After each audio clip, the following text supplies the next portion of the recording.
Kalau kita lihat melalui artikel Bloomberg ini, banyak isu-isu yang bukan sahaja melibatkan satu orang, itu Tan Sri Azam Baki, tetapi it's a whole ecosystem di dalam SPRM dan juga luar daripada SPRM, yang sehingga kini kita rasa it's not enough to just speak only on Tan Sri Azam Baki.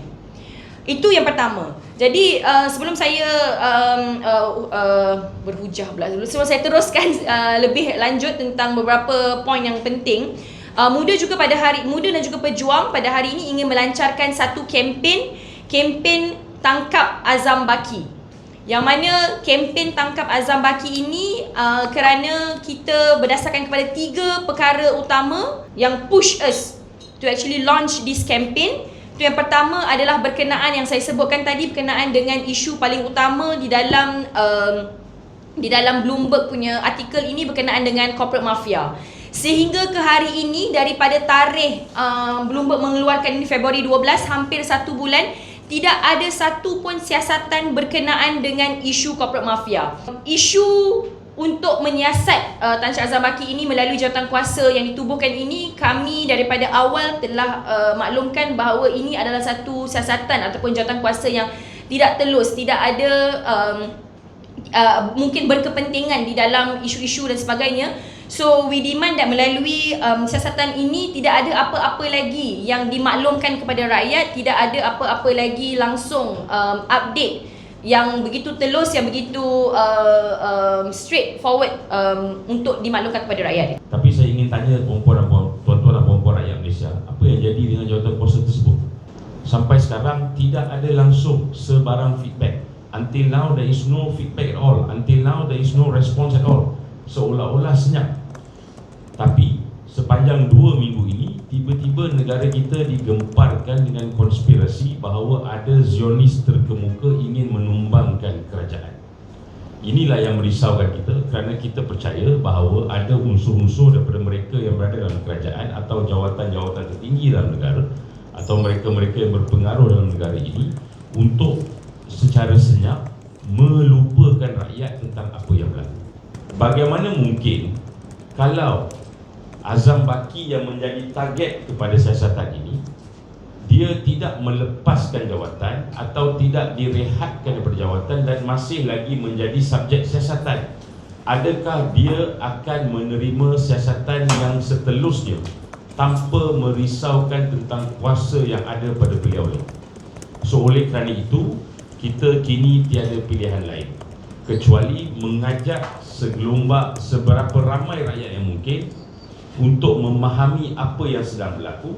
Dan kali ini rakyat mesti faham bahawa perbuatan kami ini tidak bermotifkan hanya semata-mata hendak sampai ke Putrajaya. Untuk kempen ini, kita ingin meletakkan beban 100% untuk menjawab segala tuntutan dalam kempen ini ke atas Perdana Menteri Malaysia, Datuk Seri Anwar Ibrahim.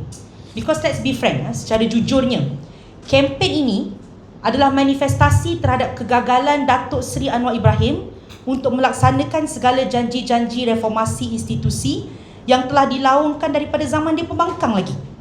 Kita semua tak perlu buat kempen ni, CSO tak perlu turun buat protes di jalanan, peguam-peguam tidak perlu menuntut di pejabat-pejabat polis sekiranya Datuk Seri Anwar Ibrahim tak renew kontak Azam Baki. Keberadaan Tan Sri Azam Baki yang sepatutnya habis penggal khidmat dia bulan Mei ni, tetapi dah ada hura-hura nak disambungkan lagi, maka kita rasa sangat-sangat cuak bahawa kalaulah ia dibenarkan, maka kita tak akan selesai masalah rasuah. Kempen ini bukan sahaja untuk pejuang dan muda, tetapi kempen ini untuk semua rakyat Malaysia yang percaya situasi yang berlaku sekarang ini adalah situasi yang sangat getir yang kita perlu perjuangkan sama-sama. Pertama, sudah tentu daripada segi kempen ini kita akan buat pertama jelajah negeri, kita akan buat juga jelajah ke negeri-negeri di mana kita akan buat perjelasan penerangan tentang isu Azam Baki, kerana saya nampak di ruangan social media masih ramai lagi yang tertanya-tanya sebenarnya apa update, apa yang sedang berlaku pada masa yang sama sudah tentu di social media juga kita akan buat, di mana platform utama yang kita akan gunakan adalah TikTok, X, Instagram, Facebook dan juga YouTube, di mana kandungan kita akan buat seperti video penjelasan, video-video untuk menuntut jawapan daripada Datuk Seri Anwar Ibrahim, dan juga kita juga akan turun ke lapangan berjumpa dengan rakyat Malaysia mendapatkan komen-komen daripada mereka tentang isu Azam Baki ini. What is actually the main goal for this campaign? I think yang seperti yang kita sebutkan tadi adalah, pertama adalah siasatan dan tindakan terhadap Tan Sri Azam Baki. Setelah, this is not the first bukan first round kiranya dia ada banyak alegasi ataupun allegations yang telah keluar. This is the 100th of time yang allegation ataupun alegasi yang telah keluar kepada beliau. Jadi tindakan harus diambil.